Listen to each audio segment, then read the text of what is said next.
All right, ready to dive in. Today we're tackling a topic that's both ancient and surprisingly relevant. Oh, absolutely. Western esotericism. You sent over this really interesting article from the Spiritual Seek. Yep. It's called Western Esotericism, Historical Context and Spiritual Significance. Ever wonder where ideas like as above, so below come from? Well, get ready to unlock some secrets because we're about to unpack all of that. It's fascinating how these esoteric traditions, often seen as, mystical or on the fringe, Right. they actually have this woven tapestry of thought that's influenced everything. Yeah. From philosophy to medicine even. Exactly. It's not just about like dusty old books and, secret rituals. Yeah. There's something more there. So let's start by digging into the ancient roots. Okay. Where did these ideas even begin? Well, we need to time travel a little bit. Okay. Back to ancient Egypt.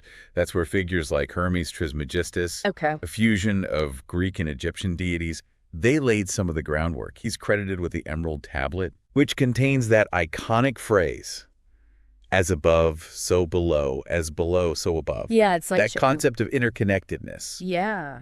That is at the heart of esoteric thought. It's like a cosmic mirror, right? Exactly. Like reflecting the vast universe in our own lives. But what does that actually mean for someone trying to understand these ideas? It can be hard to grasp. Yeah. Think of it this way. The macrocosm, the universe in its entirety, is reflected in the microcosm, our individual selves. Okay. So esoteric traditions suggest that by understanding one, we can gain insight into the other.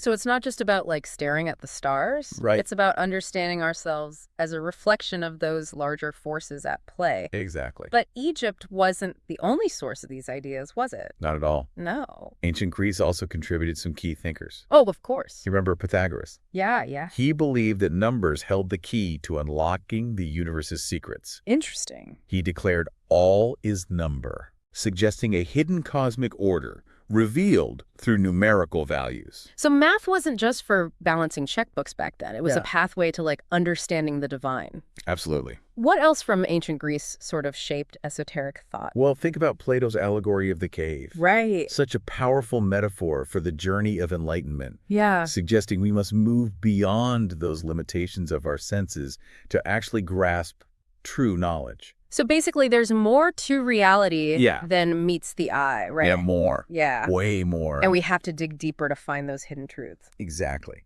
Okay, I'm starting to get the bigger picture here, but how did these ancient ideas actually evolve over time? Well, that's where things get even more interesting. Enter Gnosticism.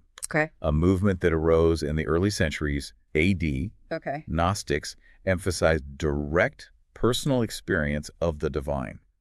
They called it gnosis, meaning knowledge. So not just blind faith, but an actual personal quest for understanding. Yes, exactly. Okay. How did that play out in their beliefs? So think of Valentinus, a prominent Gnostic teacher. He believed in a sharp distinction between this flawed material world and the divine realm. For Gnostics, true liberation meant escaping this flawed material reality. Interesting. And returning to that source of pure spirit. So that's a pretty radical concept. It is. It really is. It seems like they were challenging the traditional religious authorities of the time. Absolutely. Wow. And one of the most striking expressions of Gnostic thought can be found in the Gospel of Thomas, which says, the kingdom of God is inside you and all around you. Wow. So it's not about waiting for some future reward in heaven. It's about finding divinity within and all around us right now. Right now. That's quite a shift in perspective. Absolutely. Okay, so we've journeyed from ancient Egypt and Greece to the rise of Gnosticism. But what happened next? Did these esoteric traditions just fade away? Not at all. No. Let's fast forward to the Renaissance. A period of intense intellectual and artistic flourishing in Europe. Right. The Renaissance brought a renewed interest in ancient wisdom, including those esoteric traditions we've been discussing. So it's like a rediscovery of forgotten knowledge. Exactly. Okay. Think of figures like Marsilio Ficino, a brilliant scholar who translated Plato's works. Wow. And championed the concept of anima mundi, the world soul. Okay. He believed in a universal spirit that connected all living beings, breathing life into the cosmos. So not just some distant god up in the clouds, right, but a living force woven into the fabric of reality. Yes. I like that. Were there any other key figures who revived those esoteric ideas during the Renaissance? Absolutely. We can't forget Giordano Bruno, Okay. who went even further with his radical ideas. Wow. Imagine this was a time when the church still held immense power. Right. But Bruno dared to imagine an infinite universe teeming with life and infused with divine presence. So way ahead of his time. Oh, absolutely. I bet that ruffled some feathers back then. Oh, he certainly did. Yeah. Bruno boldly declared, the universe is an infinite living being, challenging that prevailing view of a finite cosmos centered around the earth. Right. But his ideas, considered heretical at the time, resonate with modern scientific discoveries that confirm the vastness and dynamism of the universe. It's amazing how those seemingly radical ideas from centuries ago are being confirmed by science today. It really is. Talk about ahead of the curve. Yeah. But let's zoom in on some individuals who really shaped the course of Western esotericism. Right. Where do we even begin with so many influential figures? Welcome back to our deep dive. Yes. So we've just laid some fascinating groundwork. We have. Tracing the evolution of Western esotericism from its ancient roots to that Renaissance revival.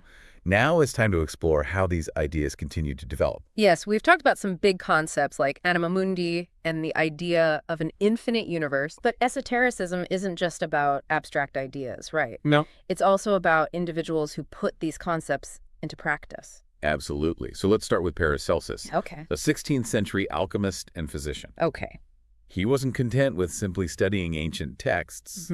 Paracelsus wanted to apply esoteric principles to medicine. So not just treating symptoms, but understanding the deeper connections between the human body and the cosmos. Absolutely. That's a very holistic approach. It is. Did Paracelsus have any specific methods or practices? Well, he was known for his use of alchemical remedies. Okay.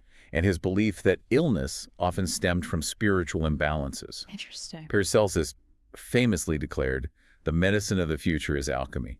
Wow. Emphasizing a deeper, more transformative approach to healing. So he wasn't just trying to transmute lead into gold. Right. He was trying to transmute sickness into health. Exactly. By understanding the energetic forces at play. Absolutely. That's fascinating. It's like he was bridging the gap between the mystical and the practical, using esoteric knowledge to improve people's lives. Yeah. Are there any other figures who sort of embodied this approach? Absolutely. Think of Helena Blavatsky, a 19th century explorer, writer, and founder of the Theosophical Society. Wow. She was a fascinating figure who traveled extensively, immersing herself in Eastern and Western spiritual traditions. It sounds like she was trying to create a bridge between different cultures and spiritual paths. Exactly. What was the driving force behind her work? Blavatsky believed in a universal wisdom that transcends any specific religion or culture. Interesting. There is no religion higher than truth, she declared. Wow. Emphasizing her commitment to seeking knowledge and understanding beyond dogma. So not about converting people to a particular belief system, but about uncovering the underlying truths that connect us all. Absolutely. I can see how that idea would be appealing in a world often divided by religious differences. How did her work influence the development of Western esotericism? The Theosophical Society she founded played a key role in popularizing Eastern spiritual concepts in the West, particularly ideas about reincarnation and karma. Interesting. Blavatsky's work also helped to foster a more inclusive and universal approach to esotericism, emphasizing the interconnectedness of all spiritual traditions. It sounds like she was way ahead of her time in promoting interfaith dialogue and understanding. I think so. But we can't forget about the impact of psychology on modern esoteric thought. You're absolutely right. Yeah. Carl Jung, a renowned 20th century psychologist, explored the depths of the human psyche in ways that bridged psychology and esotericism. Jung's work is fascinating, but it can also be pretty dense. Right. How does it actually relate to the world of Western esotericism? Jung delved into the realm of archetypes. Those universal symbols and patterns that appear in myths, dreams, and across cultures. He also explored the concept of the collective unconscious, a reservoir of shared human experience that transcends individual consciousness. So it's like we're all tapping into a deeper well of shared wisdom and imagery. Exactly. But how did Jung's work specifically influence esoteric thought? His explorations of archetypes and the collective unconscious resonated with esoteric traditions that emphasized the interconnectedness of all things. Jung's work provided a psychological framework for understanding these concepts, moving them from the realm of pure mysticism into a more modern context. That makes sense. It's like he was giving a scientific language to those ancient intuitions about interconnectedness and the hidden dimensions of reality. Exactly. And Jung himself recognized the limitations of purely rational approaches to understanding the human psyche. He did. He famously said, "The greatest and most important problems of life are all fundamentally unsolvable." Wow. Suggesting a need to explore realms beyond the purely rational. Right. Okay, so we've covered some key figures. We have. Who shaped Western esotericism. Yes. But let's delve deeper into the specific traditions or currents within this vast and complex world. Okay. Where do we even begin? Well, it's important to remember that Western esotericism isn't a monolithic belief system. It's more like a tapestry woven from many different threads, each with its own unique focus and approach. Okay. Let's start with Hermeticism. Right. One of the oldest and most influential esoteric traditions. I've heard the term Hermetic before, yes, but can you remind me what it actually refers to? Hermeticism traces its roots back to ancient Egypt. And the figure of Hermes Trismegistus, whom we discussed earlier, it encompasses a wide range of practices and beliefs, including alchemy, astrology, and theurgy. Okay, so it's more than just the Emerald Tablet. Absolutely. And the idea of as above, so below.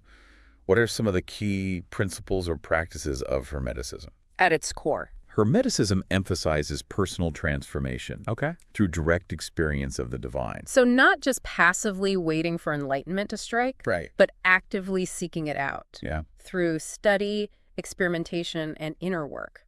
Absolutely. I'm sensing a theme here. This emphasis on personal transformation. There is. And seeking deeper knowledge seems to be a common thread. Running through many of these esoteric traditions. It is. What other currents should we explore?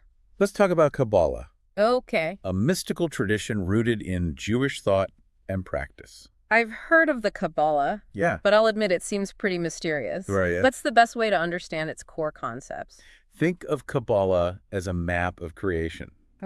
A way of understanding the divine attributes and how they manifest in the universe. Interesting. It's a complex system of symbols, metaphors, and practices aimed at unlocking those hidden dimensions of reality and our relationship with the divine. So if Hermeticism is about personal transformation through direct experience, Kabbalah seems to be more about studying the structure of the universe, our place within it. That's a good way to put it. Kabbalah is a path of intellectual and spiritual exploration, seeking to unravel the mysteries of God's nature and our connection to the divine. So two different paths, each with its own unique approach, but both ultimately aimed at understanding those deeper mysteries of existence. Exactly. What other fascinating traditions await us in the world of Western esotericism? Let's shift gears and explore Sufism, the mystical branch of Islam.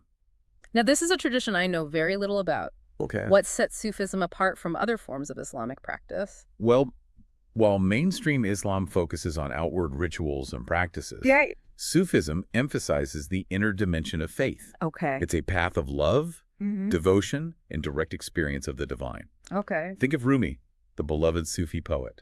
His words, "O seeker, pain and suffering make one aware of God," reflect the Sufi belief that the path to enlightenment can be found through embracing the full spectrum of human experience. So it's not about denying our emotions or avoiding life's challenges. It's about finding the divine within those experiences. Absolutely. That's a powerful concept. It is. What are some of the practices or methods used in Sufism to achieve this connection with the divine? Sufism emphasizes practices like meditation, chanting, and the remembrance of God, often expressed through poetry, music, and dance. These practices aim to cultivate a state of presence, awareness, and surrender to the divine will. It sounds like a beautiful blend of spiritual devotion and artistic expression. It is. Okay, so we've got Hermeticism, Kabbalah, and Sufism. What other traditions should we add to our esoteric toolkit? Let's revisit Gnosticism, which we touched on earlier. Remember, this movement arose in the early centuries, AD, emphasizing direct knowledge of the divine, or gnosis. Right. They were the ones who saw the material world as flawed and sought liberation through inner knowledge. Exactly. What distinguishes Gnosticism from the other traditions we discuss? Gnosticism stands out for its emphasis on dualism. Okay. The belief in a sharp distinction between the spiritual realm, seen as pure and perfect, and the material world, perceived as flawed and corrupt. Okay. For Gnostics, the goal is to escape the confines of this material reality and return to that source of pure spirit. So it's a path of seeking liberation through knowledge and transcendence. Exactly. But how do they actually achieve this? What are their methods? Gnostics place a high value on esoteric knowledge and spiritual practices designed to awaken this inner knowing. They often use symbols, myths, and rituals to access hidden truths and cultivate a direct experience of the divine. It sounds like they're decoding the hidden messages within reality to find their way back to the source. Right. Okay, so we've covered Hermeticism, Kabbalah, Sufism, and Gnosticism. Right. Are there any other key currents we need to explore before we wrap up our deep dive? We've been on quite a journey exploring the diverse landscape of Western esotericism, haven't we? It's been mind-blowing. We've uncovered hidden connections, traced ancient wisdom through the centuries, delved into some truly fascinating traditions. It's amazing. But with so much to unpack, I'm wondering how all these pieces actually fit together. What's the bigger picture here? That's a great question. You know, despite their differences, these traditions share a common thread. A desire to explore those hidden dimensions of existence, to connect with something greater than ourselves, and to unlock those mysteries of the universe. So it's not about finding the one right path, but rather about recognizing the shared human impulse to seek deeper meaning and understanding. It's about expanding our awareness and realizing that there are multiple paths to truth. You know, wisdom can be found in those unexpected places. And that journey of self-discovery.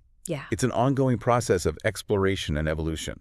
Speaking of different paths, we've covered Hermeticism, Kabbalah, Sufism, and Gnosticism. We have? But before we wrap up, there's one more tradition we need to explore. Theosophy. Yes. Theosophy emerged in the 19th century. Largely through the work of Elena Blavatsky, whom we discussed earlier. It aims to bridge the gap between different religions and philosophies. Seeking a universal wisdom that transcends any specific dogma. So it's like finding that common ground between seemingly disparate belief systems? Exactly. What are the key principles or beliefs that unite these diverse traditions in theosophy? Well, theosophy emphasizes the interconnectedness of all things. The idea that we're all part of a larger spiritual reality. It draws wisdom from both Eastern and Western traditions, recognizing the value of each path in the pursuit of truth. It sounds like a very inclusive and universal approach to spirituality. It is. What were some of Blavatsky's core teachings that shaped the theosophical movement? She placed a strong emphasis on the concept of spiritual evolution. The idea that we are all on a journey of growth and development, moving toward greater understanding and enlightenment. She also introduced concepts like karma and reincarnation, which were not widely known in the West at that time. So it's not just about what happens in this lifetime, but about a larger cycle of growth and learning that extends beyond our individual lives. Absolutely. Theosophy offers a vast and complex framework. It does. For understanding the universe and our place within it. It does. And Blavatsky's quote, "All is one, the one is all," perfectly encapsulates the essence of her teachings. It does. That's a powerful statement about the underlying unity of all existence. It is. But with all these different esoteric traditions, it's easy to get lost in the details, right? It is. What are some of the key takeaways or insights that you hope listeners will glean from this deep dive? I think one of the most important takeaways is the idea that knowledge is interconnected. We've seen how different traditions, despite their unique perspectives, often converge on similar truths. Like we've been saying, many paths up the same mountain. Exactly. And that's why exploring esotericism is so valuable. It encourages us to look beyond any single tradition and embrace a more holistic understanding of truth. So it's about seeing the connections, recognizing the patterns, and understanding that wisdom can be found in the most unexpected places. Absolutely. But it's not just about studying ancient texts or practicing mystical rituals. It's about integrating these insights into our daily lives, using them to transform ourselves and the world around us. Exactly. So how do we take these esoteric ideas, which can sometimes seem abstract or otherworldly, and make them practical and applicable to our everyday lives? I think it starts with cultivating awareness. Okay. Becoming more conscious of those subtle energies that flow through us and around us. Noticing those patterns and synchronicities that often guide our lives. So paying attention to the signs and symbols, listening to our intuition, being open to those nudges from the universe. Precisely. The more we tune in to these subtle cues, the more we realize that magic and mystery are woven into the fabric of our everyday existence. It's like we're putting on a new set of glasses and suddenly seeing the world with fresh eyes. Exactly. But awareness is just the first step, right? It is. How do we actually put these esoteric principles into practice? Let's take the principle of correspondence, for example. Okay. As above, so below. Suggests that our individual lives reflect the larger universe. So if we want to create positive change in the world, we first need to cultivate those qualities within ourselves. Exactly. By nurturing inner peace, harmony, and compassion. We radiate those qualities outwards, influencing our surroundings in subtle but powerful ways. It's like that ripple effect. A small act of kindness can have a far-reaching impact. Absolutely. And the same principle applies to the law of vibration. It does. Remember, everything is in constant motion. It is. Emitting frequencies that affect our experiences. Exactly. Right. So our thoughts, emotions, and actions all have a vibrational frequency. They do. And those frequencies can attract or repel certain experiences. It can. If we dwell on negativity, fear, and doubt, we're likely to attract more of the same. Right. But by cultivating positivity, love, and gratitude, we shift our vibration. We do. And attract more joyful and fulfilling experiences. Exactly. So it's not just about understanding the universe. Right. It's about realizing we have the power to shape our reality. Yes. Through our thoughts, emotions, and actions. It's about becoming conscious creators of our own lives. I like that. And that brings us to the principle of polarity. The idea that everything has its opposite, light and dark. Yes. Yin and yang. Right. Yeah. And it's not about denying or suppressing those shadow aspects of life. No. It's about embracing the full spectrum of experience. Absolutely. And understanding that both light and shadow are necessary for wholeness. Absolutely. Like two sides of the same coin. Exactly. You can't have one without the other. You can't. And by integrating both polarities within ourselves, we can achieve greater balance and harmony. Absolutely. So esotericism is not about escaping the world or denying the complexities of life. Right. It's about engaging fully with existence. Yes. And using that wisdom to create a more meaningful and fulfilling life. It's about becoming conscious participants in the unfolding of the universe. Co-creating a reality that reflects our highest values and aspirations. Wow, what a journey we've been on. From ancient mysteries to modern applications. I know. We've explored a truly vast and fascinating landscape of esoteric thought. It really is fascinating. What a perfect way to wrap up this deep dive. And while we've only scratched the surface, I hope this exploration has ignited your curiosity. Oh, definitely. And inspired you to delve deeper into these ideas. Me too. It's been an incredible journey filled with insights and synchronicities and a renewed sense of wonder.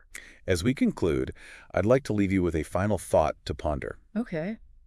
If the universe is indeed a reflection of ourselves, as the principle of correspondence suggests, then what does the current state of the world tell us about our collective consciousness? That's a powerful question. It is. It really invites us to look within and consider how our individual thoughts, beliefs, and actions contribute to the larger tapestry of reality. Exactly. And it challenges us to become more conscious and intentional in our choices. Right. Understanding that we have the power to shape not only our own lives, but also the world around us. It's a beautiful reminder that we're all interconnected. Yes. That our actions have consequences. Right. And that we have a responsibility to use our power wisely. Yes, we do. Thank you for guiding us through this deep dive. Of course. It's been an absolute pleasure exploring these ideas with you. The pleasure has been all mine. Until next time, keep seeking, keep exploring, and keep those esoteric flames burning bright. And remember, the universe is a vast and mysterious place, brimming with endless possibilities. The journey of discovery is just beginning.